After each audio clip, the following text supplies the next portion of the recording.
सो अरविंद कुमार जी, पहले आप हिंदी में कंफर्टेबल हो या इंग्लिश में? सर हिंदी इंग्लिश में दे सकता हूँ। ठीक है, हिंदी में बात करेंगे, कोई इशू नहीं है।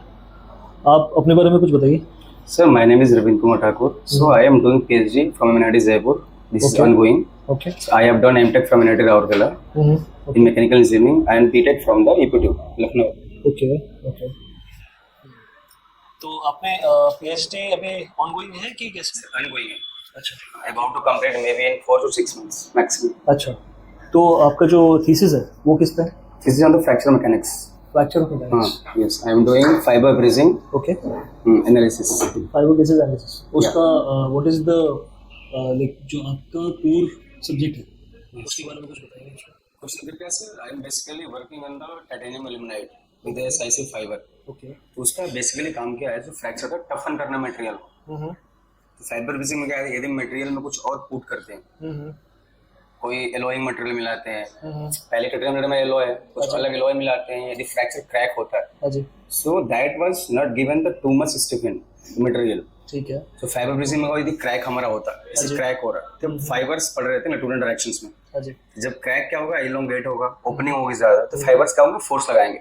ओके। उनके बीच में क्या होगा, एडहेशन फोर्सेस होते हैं, रिएक्शंस करेंगे, फोर्स बनाएंगे, कुछ इंटरफेस पे क्या होगा, उनके फोर्स लगेंगे due to the frictional force, bonding phenomena. So क्या होता है, फाइबर कटिंग ओपनिंग को रोकेगा। कि क्रैक क्या होता है, नीट क्रैक होगा एल्युमिनियम में, तो आराम से क्रैक पेपर होगा, तो होते जाएगा टेम्परेचर के साथ और टाइम के साथ। फटीग लोड लगता है, एयरप्लेन में यूज करते हैं, इंजन में यूज करते हैं, इंजन में हाई टेम्परेचर होता है, तो क्रैक होगा, तुरंत क्रैक हो जाएगा बहुत कम टाइम में। तो फाइबर को हम क्या करते हैं, बीच में प्लेस करते हैं, ओके, कंपोजिट मटेरियल बनाते हैं, ठीक है, प्लेस करके क्या करें, फाइबर क्या करेगा, इसको फोर्स लगा के क्रैक वेग को रोकेगा। तो मेरा बेसिकली काम क्या है, इस फाइबर को मैं रिमूव कर देता हूँ और फाइबर के चलते जितने फोर्स लग रहे हैं क्रैक वेग पे, उसको मैं प्लेस्ड करके फोर्स को क्रैक वेग पे और देन अबकस पे एनालिसिस करता हूँ। अच्छा, ये मेरा बेसिकली काम है। इसको मैं दो मेथड से करता हूँ। The first is shear lag method, okay, the second one is fibre pressure model. तो this one is a fibre pressure model. इसमें क्या है, बेसिकली हम स्ट्रेंथ ऑफ मटेरियल यूज करके फोर्स को निकाल लेते हैं by taking bending movement and all this and direct forces. ठीक है। शियर लैग में क्या होता है, हम एक फाइबर को पुल आउट करते हैं, जैसे ये मेरा मैट्रिक्स मटेरियल है, तो फाइबर को हम पुल आउट करते हैं, ऐसे पुल आउट करते हैं, प्लस फ्रिक्शनल स्ट्रेसेस निकालते हैं। ठीक है। उस फ्रिक्शनल स्ट्रेस से फोर्स निकालते हैं, उस फोर्स से क्या करते हैं कि फाइबर वेग पे प्रेशर निकालते हैं, CX। दोनों के दो फॉर्मूले हैं CX के प्रेशर निकालने के, दोनों मेथड से। और उसे हम टफनिंग निकालते हैं, स्ट्रेस इंटेंसिटी फैक्टर निकालते हैं, फ्रैक्चर टफनेस निकालते हैं कि कितना मटेरियल हमारा टफ हो गया। ठीक है। सेकंड देखते हैं कितना हमारा स्ट्रेस इंटेंसिटी फैक्टर रिड्यूस हो रहा है एट द क्रैक टिप। जब नीट होता है बिना फाइबर के तो कितना है, और जब हम लगाते हैं फाइबर तो कितना हो रहा है, दोनों मेथड से। ठीक है। उसको हम कंपेयर करते हैं। ठीक है। तो फाइबर जब पुट आउट हम करते हैं तो क्रैक ओपनिंग कितना एनहांस होता है और कितना रिड्यूस होता है। ओके। सो बेसिकली रिड्यूस ही होता है, एनहांस तो होगा नहीं, फाइबर है तो रिड्यूस होता है, तो कितना मच रिड्यूस होता है वो मैं वैल्यू निकालता हूँ। तो this is my basically PhD work. Okay okay. So इसमें जो मैन्युफैक्चरेबिलिटी है, जैसे हम मैन्युफैक्चरिंग कंसिडरेशंस करते हैं, यस, तो उसमें क्या क्या चैलेंजेस फेस किए आपने? चैलेंजेस सर, मैं I have not done experiment values, experiment मैंने किया नहीं है, बट चैलेंजेस क्या होता है, एक तो हमारा कितना फाइबर डालना है, ओके, एग्लोमरेट ना हो। समझिए, एग्लोमरेट हो जाएगा तो क्या हो जाएगा, उसके फ्रैक्चर होने की सेंसिटिविटी ज्यादा बढ़ जाएगी, तुरंत फ्रैक्चर हो सकता है। कितना परसेंट फाइबर आपको मिलाने हैं मैट्रिक्स मटेरियल में, that is also condition. The third one is the temperature. जो हम सिंटरिंग करते हैं तो कितना टेम्परेचर आपको रखना है, तो my temperature I have used in Abaqus is 800 Celsius.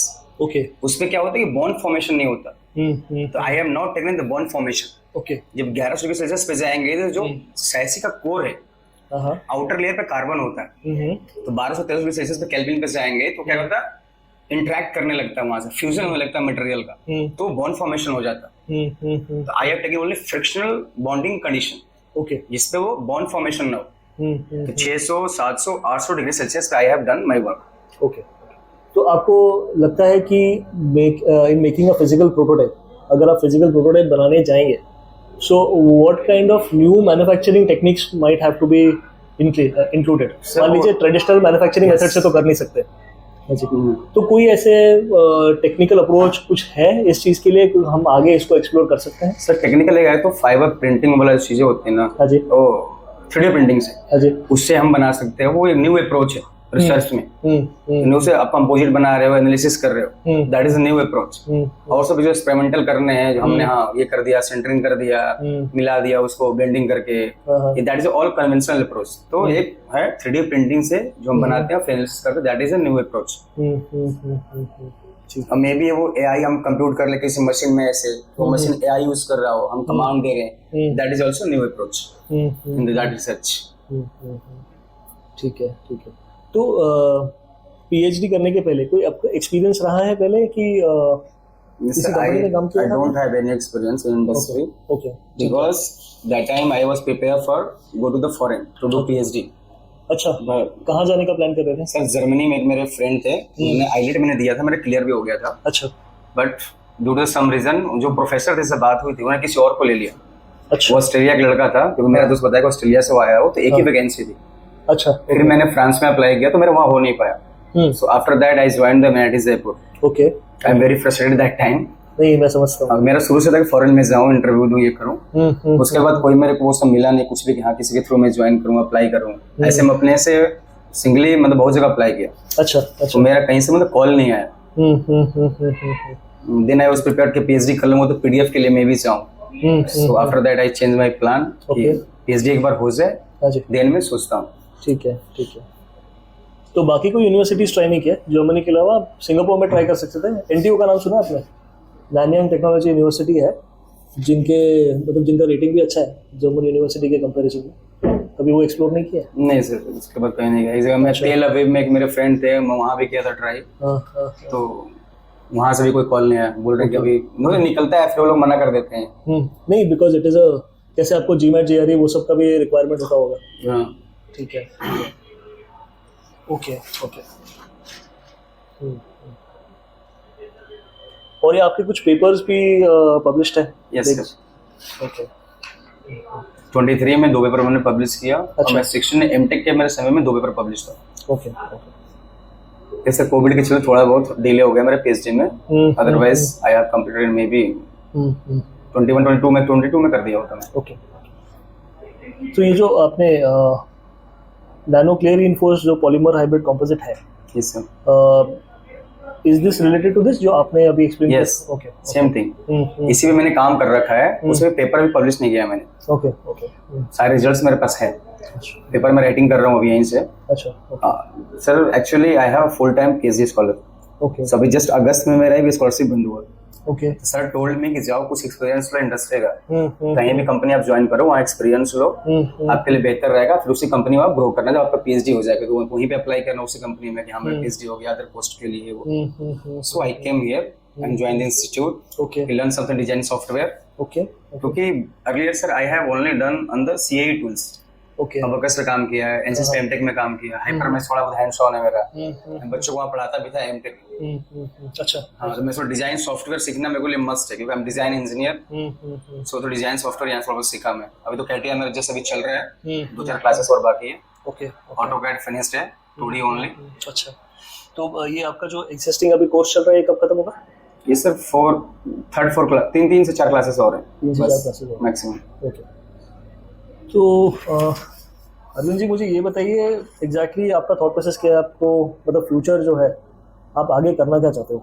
Sir design में ही रहना चाहते हो, रिसर्च में जाना चाहते हो? नहीं सर, मैं कंपनी डिजाइन में रहना चाहता हूँ बेसिकली। एकदम 100% में श्योर हो गया हूँ कि ज्वाइन कंपनी होती है, रिसर्च हम करते हैं तो उसमें लर्निंग फेज चलता है।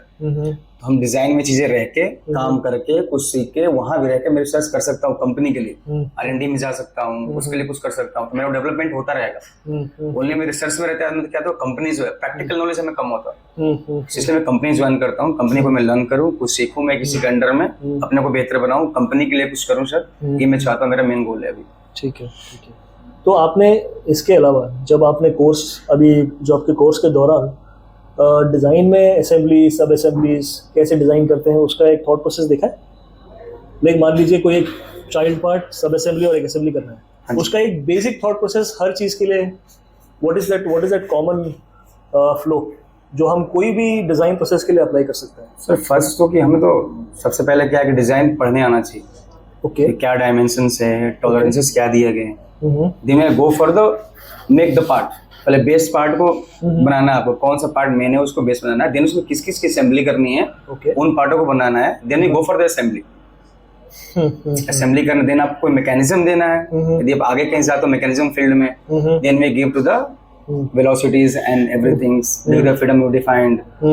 जैसे वो कोई मोशन सॉल्व सॉफ्टवेयर है, वो भी मैंने किया है, बच्चों को पढ़ाया मैंने वहाँ पे। अच्छा, 2-4 हो गया कैसे मैकेनिज्म देना है, वेलोसिटी देना है चीजों को, तो उसके बाद हम ये कर सकते हैं। तो मेन चीज है कि ड्राइंग पढ़ना पाना चाहिए।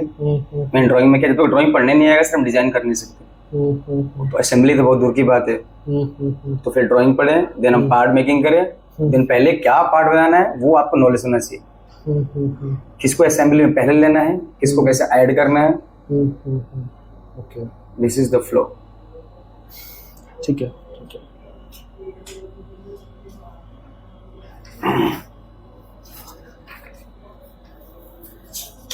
ठीक है अरुण जी, आपको मेरे लिए कोई सवाल है? No sir. ठीक है, ठीक है, thank you so much for coming. Thank you sir.